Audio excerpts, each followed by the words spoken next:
नमस्कार। और आज हम दिए गए स्रोतों के आधार पर ऑपरेशन सिंदूर पर एक गहरी नजर डाल रहे हैं। जी। हमारे पास इस अहम सैन्य अभियान से जुड़े कई लेख हैं, कुछ आधिकारिक प्रेस विज्ञप्तियां भी हैं। हाँ। आज हमारी कोशिश रहेगी कि इन स्रोतों के जरिए इस ऑपरेशन को समझें। मतलब इसकी जरूरत क्यों पड़ी, इसे कैसे किया गया और इसका असर क्या हुआ, जैसा इन दस्तावेजों में बताया गया है। तो सबसे पहले बात करते हैं उस दुखद घटना की जिसने शायद इसकी जमीन तैयार की, पहलगाम में हुआ वो आतंकी हमला। जी, वो जरूरी है। तो चलिए इसे खोलते हैं।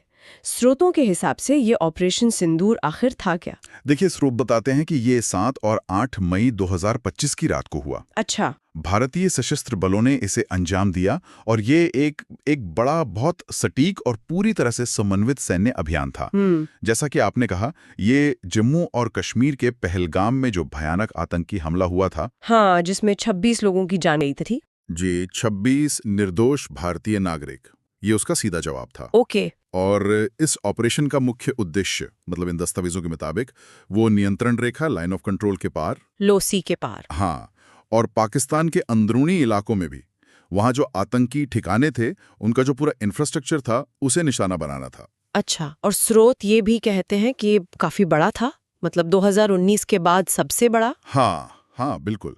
स्रोत इस पर काफी जोर देते हैं कि 2019 में जो बालाकोट एयर स्ट्राइक हुई थी, उसके बाद ये सीमा पार किया गया सबसे बड़ा सैन्य अभियान था। तो हाँ, इसका पैमाना यकीनन बड़ा था। ठीक है। हाँ, और यहीं पर एक बहुत दिलचस्प और महत्वपूर्ण रणनीतिक पहलू सामने आता है, जिसका जिक्र स्रोतों में बार-बार है। वो क्या है? वो है इस ऑपरेशन का चरित्र। इसे दंडात्मक यानी सजा देने वाला, प्यूनिटिव, लेकिन साथ ही तनाव न बढ़ाने वाला भी, मतलब नॉन एस्केलेटरी। अच्छा, ये थोड़ा विरोधाभासी सा लगता है, प्यूनिटिव भी और नॉन एस्केलेटरी भी। हाँ, सुनने में लगता है, लेकिन स्रोतों के अनुसार इसका मतलब ये था कि हमला ऐसा हो जिससे आतंकियों और उनके आकाओं को एक कड़ा संदेश जाए, उन्हें नुकसान भी पहुंचे।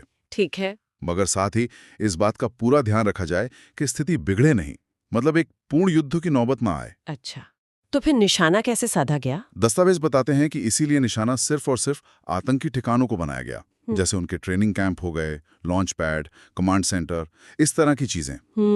और इस बात का खास ध्यान रखा गया जानबूझकर कि किसी भी नागरिक आबादी या पाकिस्तानी सेना की जो नियमित चौकियां हैं, उन्हें कोई नुकसान ना पहुंचे। समझ गई। तो ये सटीकता, ये प्रिसीजन वाला पहलू बहुत अहम था इसमें। बिल्कुल, यही बात इसे पिछले कई ऑपरेशनों से शायद थोड़ा अलग करती है। जैसा कि स्रोत इशारा करते हैं, लक्ष्य बहुत चुने हुए थे, स्पेसिफिक थे। बिल्कुल, और जिस सटीकता की आप बात कर रहे हैं वो तो बिना उच्च स्तरीय समन्वय और तकनीक के मुमकिन नहीं थी।